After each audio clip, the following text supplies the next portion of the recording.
6 de abril 2024, sábado octava de Pascua.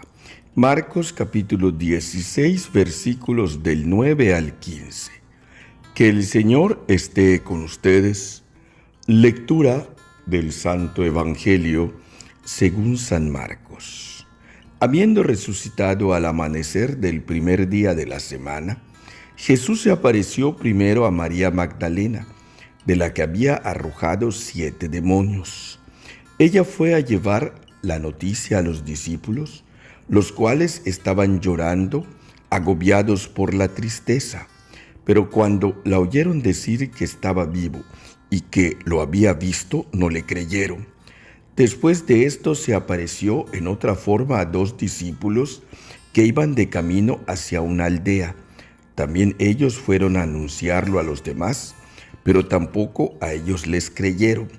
Por último se apareció Jesús a los 11, cuando estaban a la mesa, y les echó en cara su incredulidad y dureza de corazón, porque no le habían creído a los que lo habían visto resucitado. Jesús les dijo entonces: vayan por todo el mundo y prediquen el Evangelio a toda criatura. Palabra del Señor. Creer en Jesús no es algo fácil. Él, si analizamos las acciones previas, a través de Dios Padre, había anunciado que iba Él a resucitar. O sea, todo el proceso de la vida de Jesús está preanunciado.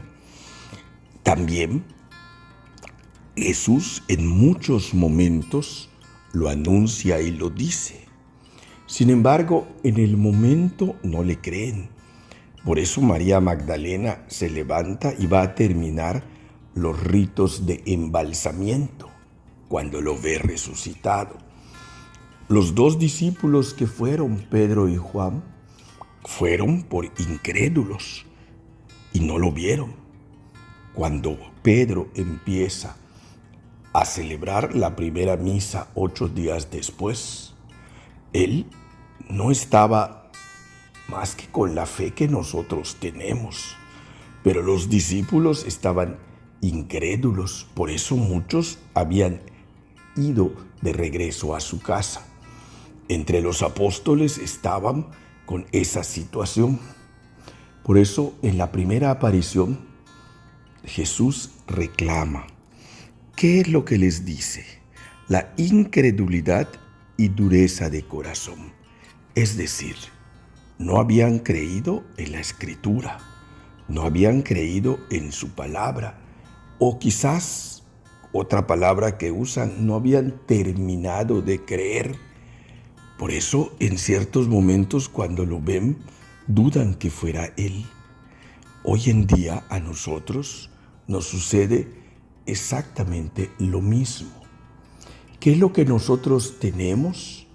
Lo que las Escrituras dicen y el testimonio de una iglesia, que era lo que ellos estaban viendo, las palabras de María y los signos que vemos con claridad. Uno de ellos es la tumba vacía. Entonces, los datos que entendemos humanos en la tumba nos hacen entender y descubrir la resurrección.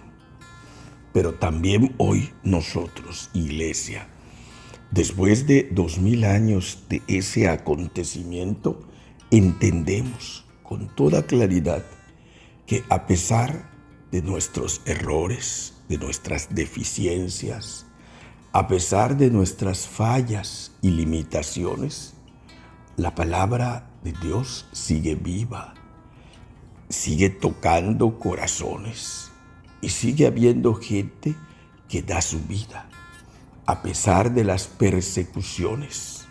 El Papa San Juan Pablo II comentaba que hoy hay más mártires que en la primera iglesia, que en el siglo I, porque tenemos más puntos de persecución.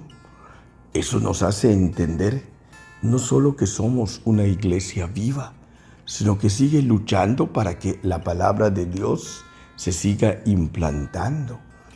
Hay ciertos lugares en donde llegaron misioneros siglos anteriores y por persecuciones perdemos el contacto con ellos. Y después vemos cómo esta iglesia, con la fuerza de la palabra de Dios y la presencia del Espíritu Santo, en este momento cuando Jesús se aparece y está todos estos días apareciéndose a él, no se tiene la fuerza del Espíritu Santo que llega 50 días después. Pero a partir de Pentecostés, la iglesia agarra completamente su fuerza. Pero ya desde este momento necesita que los apóstoles tengan una fe viva, los discípulos también, para que cuando el Espíritu Santo venga, tenga el sustento y tenga la fuerza para continuar su obra. Cuando ellos entienden que es Jesús, lo que Jesús les dice es: vayan por todo el mundo y prediquen el Evangelio a toda criatura, que es la acción que todo ser humano que ha encontrado en Jesús la fuerza, que ha encontrado en Jesús la verdad, que ha descubierto que resucitó, tiene que hacer. El mejor modo de anunciar a Jesús es con el testimonio de la propia vida. Es con la enseñanza diaria y cotidiana, pues a los suyos, a los cercanos, a su familia. Y eso es lo que hoy a nosotros, iglesia, nos toca y nos corresponde hacer. Y es lo que necesitamos continuar haciendo día a día. Hablar de Él, anunciarlo a Él en donde estemos, a tiempo y a destiempo, como dirá posteriormente San Pablo. Que el Señor esté con ustedes. La bendición de Dios Todopoderoso, Padre, Hijo, Espíritu Santo, descienda sobre ustedes. Nos vemos en el siguiente mensaje desde la parroquia de San Miguel Arcángel, en Maní, Yucatán, México, el Padre Jorge Óscar Herrera Vargas.